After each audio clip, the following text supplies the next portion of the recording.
started. Okay, so everyone already knows like your names and your years and like what your job position is from the agenda. But let's tell us a little bit more about what you do like in that position. So Neda. Okay, so I work for a health insurance company, and I'm kind of the intermediary between like the business and our IT department because I can kind of speak both languages. I do have a programming background, and I do understand all the compliance and the business rules that is needed. So I work, I find out what both parties want and then just mitigate. Mark? So I have a couple different roles. Some of you know me from Planet LA Records, and I can show you a little clip. Actually, for those of you who were there last week, how many people went last week? Oh, cool. Thanks again. You guys really saved the event. We actually have a short little clip that we just got today, so I can show you guys a little later. And then I also do global sourcing for a company that works with the airline and hotel industry. Neil? So I work within the e-commerce space for the Walt Disney Company. So I help manage DisneyStore.com and MarvelShop.com. I basically work with the marketing team, creative, and also the site production team to make sure that our site supports all current and upcoming marketing initiatives, whether it is to promote items for the new Cinderella live-action movie or a new Tsum Tsum collection. You guys might all know what that is. Also, additionally, I manage all the Marvel franchise online, making sure that our categories represent all the current Marvel characters and also any upcoming movies like Age of Ultron. Yeah. Ooh, okay. So let's tell us about what leadership positions you had while you were in Circle K, starting with Neda. Okay. So my second year, I was the MD&E chair. And at that time, we didn't have a separate like member retention person, so I kind of was both. And then my third year, I was a secretary. Mark? Sure. So my first year, actually that's when Rich was our advisor, or he came to California. That was 1990-91. I was the club president. I've not been advisor that long. But he supported the club back then. And then 91-92, I was the Cal Nev governor. Woo! So my second year, I was spirit chair, and the year after that, my third year, I was president, and then my last year, I was family head. Oh, I have kids still here. Okay, so what were some skills that you developed while in Circle K, and how have they helped you after college and your career? Start with Neil. So I would say the number one skill would be the event planning and thinking things holistically. You know, it's definitely something that I really, I do at my work all the time with project management. I feel like working or being in Circle K kind of taught me those skills. Additionally, like being on board, you're working with different personalities and different people. And right now in my current position, it's the same thing. I'm working with different people. And I feel like Circle K kind of like gave me the taste of how to adapt and work with different personalities. So, yeah. Yeah, I agree with a lot of your points. Being in some leadership positions and representing Cal Nevada, the international board, and going to the conventions, you meet a lot of different personalities and people. So just having those skills of interacting are really important later on, because it's management skills, it's leadership skills, social networking skills. And especially nowadays, it's really important. It's sort of how you manage your coworkers, people you work with, you know, event production or otherwise. So those skills really, they're communication skills that carry forward with you throughout your lives. And so it's really important. And it's, you know, learning them early, and especially in college when you can, you know, try things and succeed or fail. It's a good time to learn them. And then later on, if your job depends on it, you know, it's more of a risky environment. So Circle K is a great place to learn them. For me, my membership my MD&E skills definitely helped because at work I'm kind of the de facto party planner.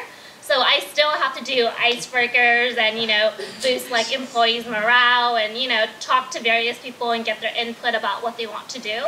And I think being MD&E, you have to, recruit a lot of different people on campus and interact and try to think of activities that, would make them want to not only join the club but remain in it. And I think that really helped my social skills later on at work. And then being secretary really helped my organizational skills and taking meeting minutes and just project management and work and dealing with an executive board.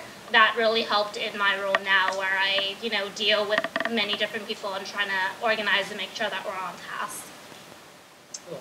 So the club now has 304 members, and some of you may not have realized that, but 304. Paid and they members? have 304 paid members, and they have 10 families, 20 family heads. None of the family heads are on the board. So, and they have, how many committees? 9. 15 appointed board chairs, and how many subcommittee chairs? So that's like what the club is like now. So tell us a little bit about what the club situation was like when you were in Circle K. Okay, so I was in Circle K from 2005 to 2009.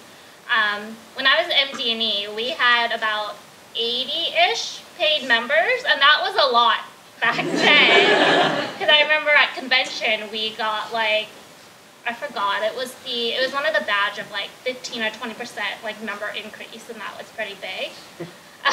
So yeah, now that you guys have over 300, that's pretty amazing. We didn't have subcommittees. All of our mama and papa bears were on board. And I think we only had 8 chairs and an executive board of 5. Well, back in the dark ages, many of you weren't even born then, but we kind of restarted the club in 1990 when I was a freshman, and we were just on Broom Walk recruiting people, but we had sort of a small group of 20 or 30 people, and so our club was definitely less than 50, and this was, the internet was just the buzzing CompuServe, there were no real browsers or anything. So we did a lot of things manually, we created things by hand and had newsletters and copies and faxes, and so things you would never deal with today. So the whole outreach was very different, and but on the other hand, we were kind of very close. It was a tight-knit group, so it was all like one family. We would hang out at my place down in West LA because my roommate Doug became the president the next year and lieutenant governor, and then our other roommate Rich became a governor too, but he was at USC, so we had 3 governors under one roof in while we were kind of in college. So we all kind of really were super tight.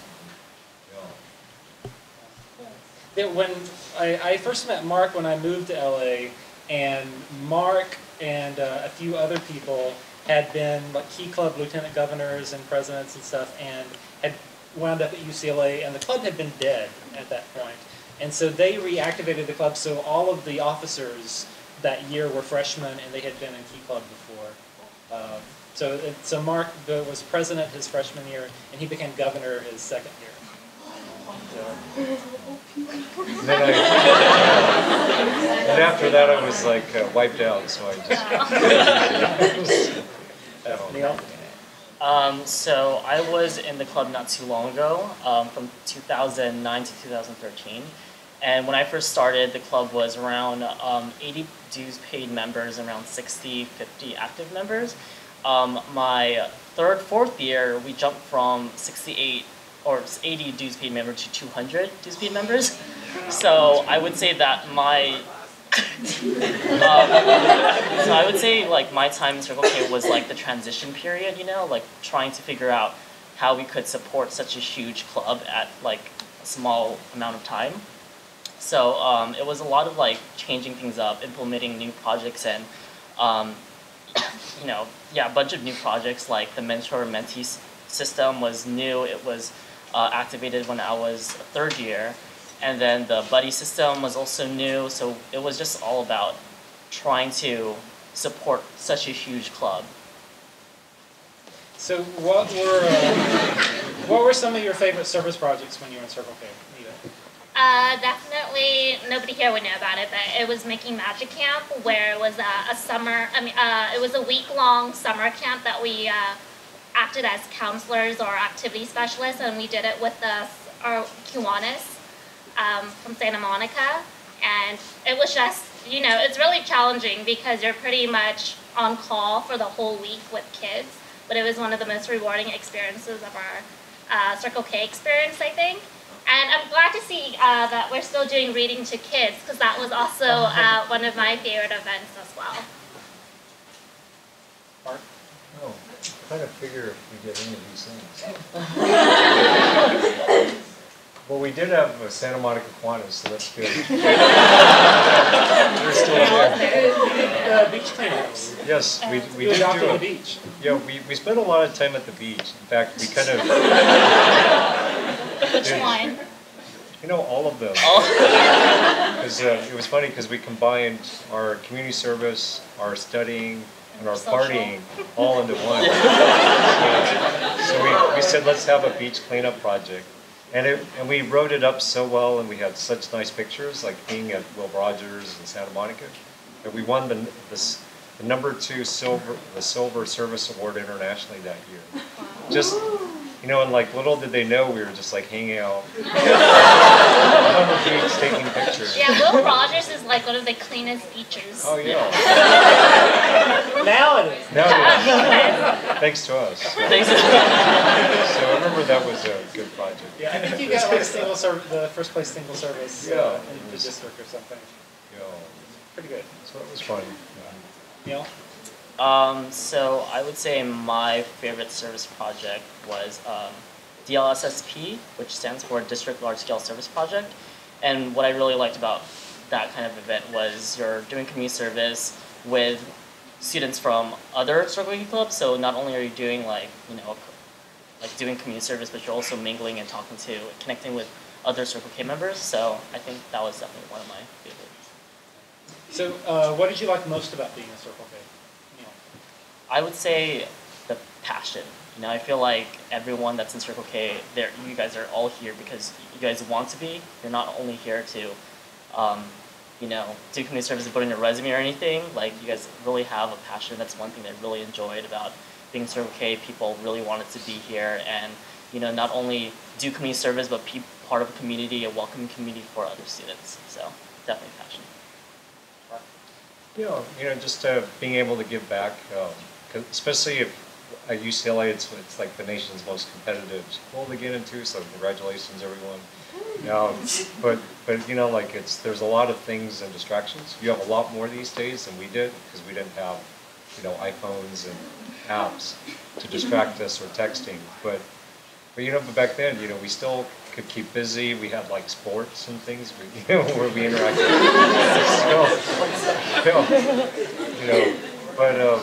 But it's that it's that sort of giving back to the community, and we had all kinds of great projects too that we did. So I still to this day do that. That's the Grammy Party is the 3rd year we do that. We've done that with your support. It's giving back to Whole Foods and Whole Planet, which is their charity. And so I do a lot of events these days that are linked to charities, and I feel like in Key Club and Circle K, that's where it all started. Even though I was very busy, and then I went, we all have busy lives, but it's always good to help someone less fortunate or do something that kind of makes a difference. So I think that kind of all started back then. So. Yeah, I agree. About everybody is really passionate and committed to the service projects that we do. Because I was in Key Club in high school, but I felt that in high school is more about putting it on your resume and trying to get into college. But once you're already into college, I felt like people were in the club because they really wanted to give back to the community. And also I really like the people that I met through Circle K because UCLA is a very large campus, and I came from a school with a graduating class of 190 students. And I came from the Valley, so that's weird, I know. So coming to a campus with, tens of thousands of people in your class was a little overwhelming. So that sense of family, community that the club provided was really nice. So that leads into my next question. Do you still keep in touch with friends you made during your Circle K years? Yeah, I mean, I just came back from a trip with, some of the Circle K people I was with. We went to London for New Year's. Yeah, after you graduate college, you start earning money. You're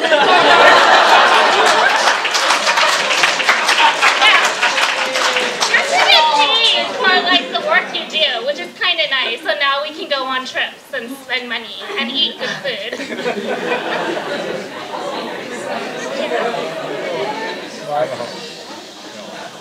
Yeah, I agree. It's definitely built some great friendships. You know, I still see some of the friends locally. In fact, one of our friends, Maria, is now in Kiwanis, so she always gives me a guilt trip because I didn't join Kiwanis, but I support people who do.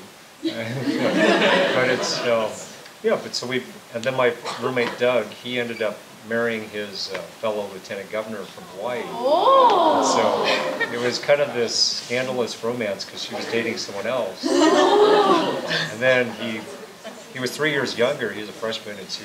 But anyways, so it paid off for him, and we're all great friends, and we're still in touch. So there's definitely some great friendships that started from Circle K that continue on.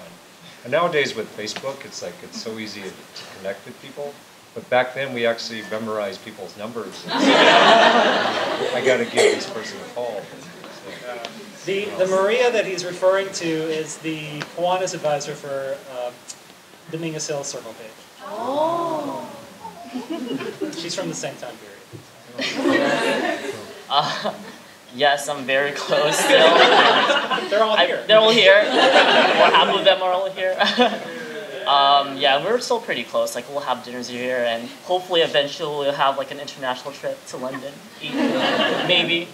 But yeah, we're still really close. We still keep in touch through Facebook, and I think we're all planning on eating out afterwards, right? It's like, I haven't eaten it, so yeah, we're still really much connected, and so a lot of us were, we met our first, second years in Circle K, and we stayed friends till after college. Cool. So, any advice you have for current Circle Kers? Beginning with Neda. Advice about the club or like professional? Any advice? Any advice? I mean, like don't do drugs. Or save your money and go to London. No, well, I mean, definitely continue to, even after you graduate from college, whether you're going to join Kiwanis or you're going to go look at other, organizations that are there, definitely continue to, I think, give back and contribute. And I think you meet really good people through those avenues. I didn't join Kiwanis after graduating. I kind of needed a little break afterwards, but I found different organizations that I really enjoyed and fell in love with. So I think you should still continue on with that passion and still serve in leadership roles, even if it's not in the Kiwanis family.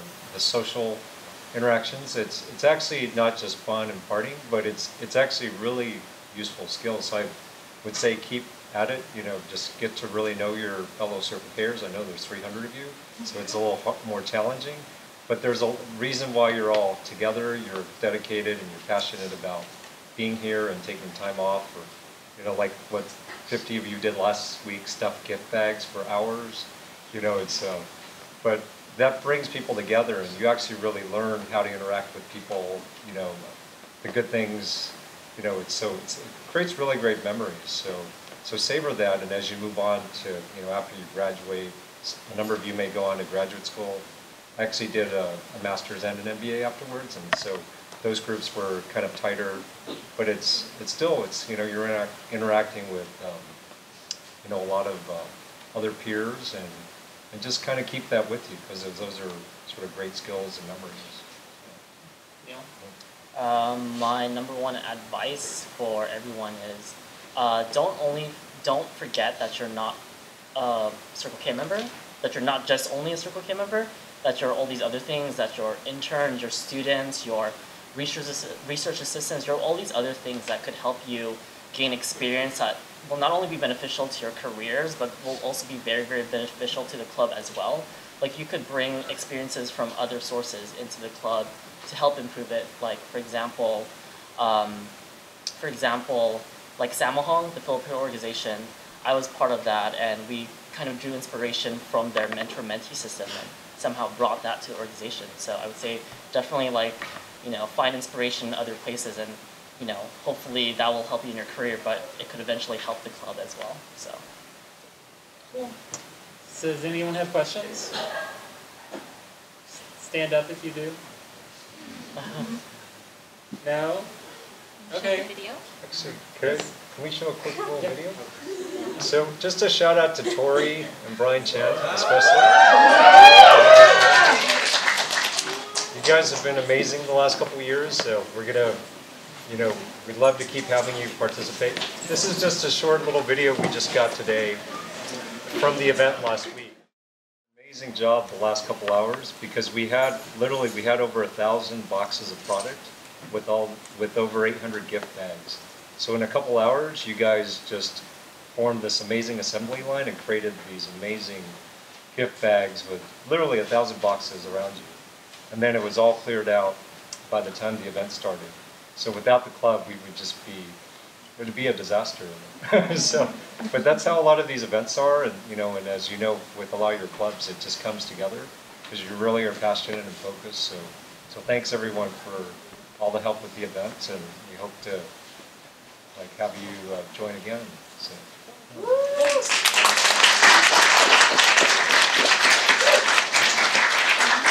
Well, thanks for coming, and thanks for all of our alumni for coming tonight. Current members, watch for their name tags, and please talk with them after the meetings, ask them questions and get advice, whatever. But thanks for coming.